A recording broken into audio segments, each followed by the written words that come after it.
gbogbo ẹ̀yin èèyàn tí ẹ ń wò wá káàkiri ayé.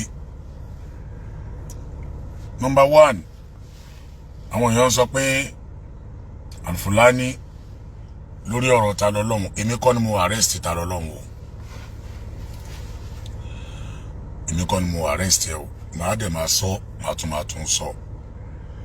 Gbogbo ẹni tó bá dẹ̀ wà lórí prógrámù yìí, ẹ rí wípé àwọn nǹkan, àwọn àṣírí tí ò yẹ kí n tú gan, mo máa ń tú àṣírí yẹn kí àwọn tí wọ́n jẹ́ títa lọ́lọ́hun kán lè mọ ibi tó kù sí, tí wọ́n á lè tètè sáré láti lọ dì.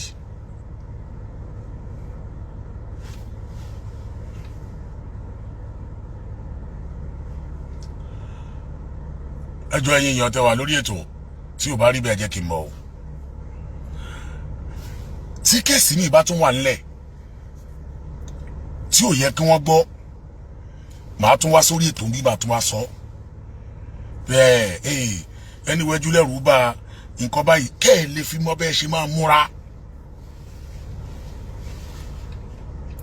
Kẹ́ ẹ̀ lè fi mọ̀ bẹ́ẹ̀ ṣe máa múra. Tẹ́ ẹ̀ fi wò wípé kò sí èrè kan níbi kí wọ́n gba freedom yàn.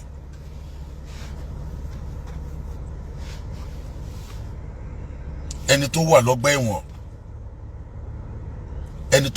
ẹ̀wọ̀n ló mọ ara ní. Ṣùgbọ́n mo wá máa ń sọ̀rọ̀ kan o wípé ta lọ́lọ́hun gangan fúnra rẹ̀ ló ń fìyà jẹra ẹ̀.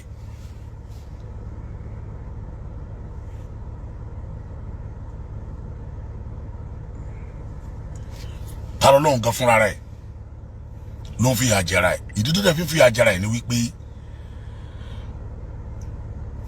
àwọn èèyàn wá fẹ́ sọ ẹ lọ bẹ̀bẹ̀, nígbà tó yá ìwà fẹnu sọkọ bẹ̀bẹ̀ mọ́. Màá máa dọ́gbọ́n fi ọ̀rọ̀ sọ, màá máa dọ́gbọ́n fi ẹnà sọ, torí kò sí tó lè yanjú ọ̀rọ̀ yẹn tó ju ẹ̀bẹ̀ lọ.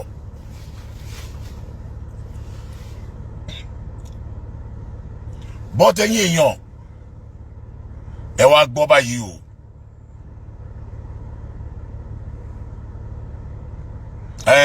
Wọ́n ní Al-fulanny torí pé ìwọ tẹ̀ wá lẹ́nu, wọ́n mọ̀ wọ́ lo kíní. Mo gbìyànjú agbára mi, wallahu shahid, Ọlọ́run náà dẹ̀ rí bẹ́ẹ̀.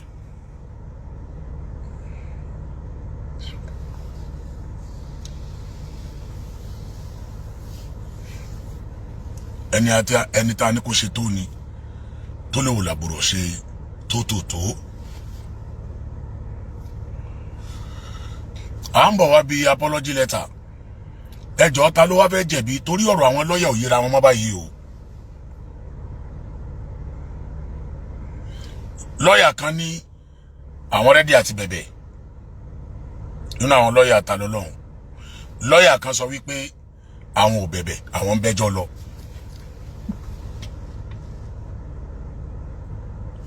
Fáǹfà ní gbogbo ẹni tó ń gbọ́ wa lágbàáyé, ta lọ́lọ́hun himself already àti bẹ̀bẹ̀.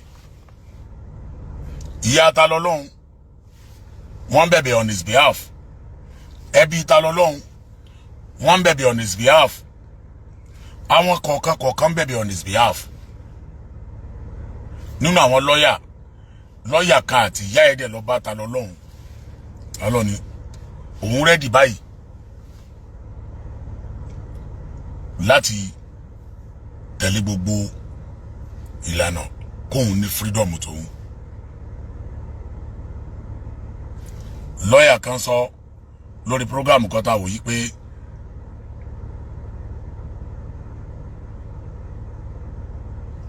àwọn ò bẹ̀bẹ̀ o.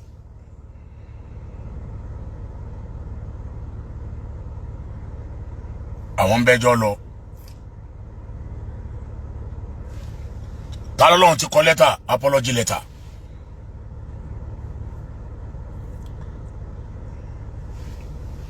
Ó ti send letter sí àwọn tó ṣẹ̀ tóun bá ní orí ọ̀fẹ́ àti jáde gbogbo tó bá ní kóun ṣe ní ọ̀nà tóun ó gbà tẹ́jọ́ yóò fi parí yàtọ̀ sí pé bóyá tó bá ní kóun bẹ̀bẹ̀ òun á bẹ̀bẹ̀ má ṣì mí gbọ́ o wọn ní kí ta lọ́lọ́run di Islam o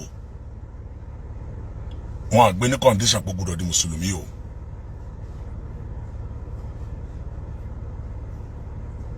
olùfàǹfààní àwọn èèlò míì ẹ fẹ́ kó di Islam ni rárá o ẹ jẹ́ àjọ sọ reality fúnra wa ó kì í má jà bára wa jà.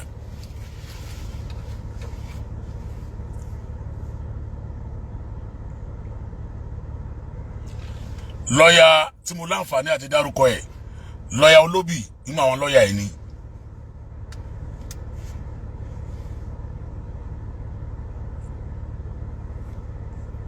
wọ́n ti ṣe meeting pẹ̀lú Talọ́lọ́hun ní prison Talọ́lọ́hun dẹ̀ ti ṣe ìwé fúnra rẹ̀ báyìí pẹ̀lú handwriting ó dẹ̀ sign ó dẹ̀ authorize lọ́yà yẹn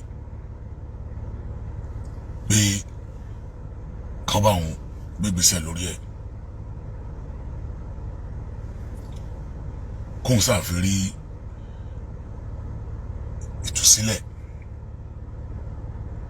kódà magistrate court tó ní kó gbé wá lọ́ndì 19 magistrate court tó ti deny bail ẹ̀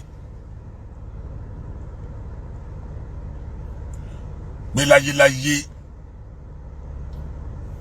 àwọn ò lè gba bail ẹ̀ Talọ́lọ́hun àti lọ́yà ti sẹ́ndì lẹ́tà lọ sí kóòtù yẹn tí ń jẹ́ apology letter ó dẹ̀ ti authorize lọ́yà olóbì pé kó bá òun ṣe another bail application lọ́yà kan dẹ̀ sọ pé àwọn ò bẹ̀bẹ̀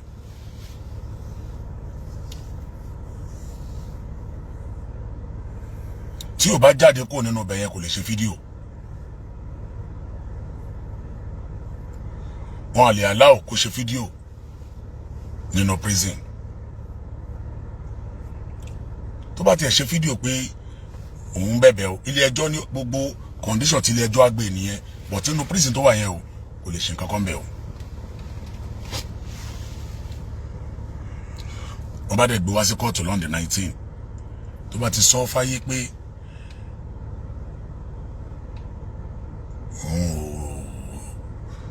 òun bẹ̀bẹ̀ òun ṣe mo lérò pé àwọn tó ṣẹ̀ náà tí wọ́n mẹ́jọ ẹ̀ lọ wọ́n á foríjì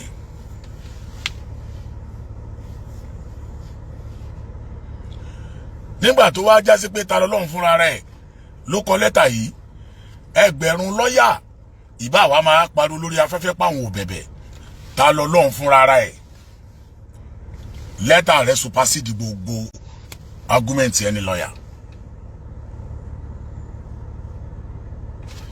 mò ń bọ̀ ń bẹ̀.